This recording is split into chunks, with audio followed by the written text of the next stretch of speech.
You know, I always have a hard time saying what a book is about, you know, because then it becomes this flat narrative. Yeah. And for me, it's really about self-identity, which is all my books. Every book is about Every that. book is about that. And it's who we are and how we become that way.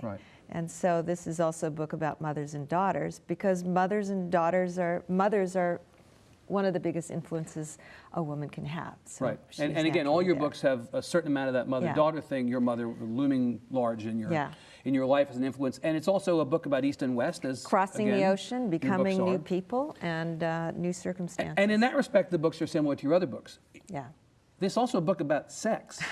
You've in fact said this book should be called 50 Shades of Tan. that was a joke. It's going to haunt me forever. It was a joke, but.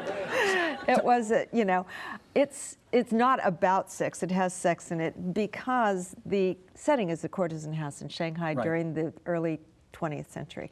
And so there is sex in there. One of my editors, my early reader, said, you know, it does take place in a courtesan house and they're not really playing Chinese checkers, and so you do have to include something. The public wants what it wants, right? Well, I was very hesitant because so many people think that everything I write is autobiographical. And then they would think that, you know, I derived material the night before. What else could we possibly take from this?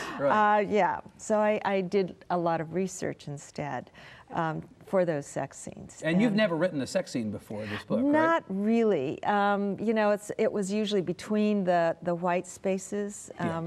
And this one, I had to do something about, because sex is part of the business, so I wanted a difference between negotiated sex and intimacy, and there is both.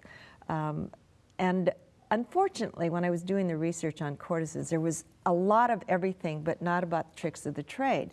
I talked to academics, and they said they had not been able to locate anything as well. So I resorted to reading pornography of the time, of the 1700s, a famous book called Jinping Mei, The Plum and the Golden Vase, banned for many years, very pornographic, depending on which edition translation you have. Looked up old Pella books and positions, the 30 basic positions every you know, buddy should know.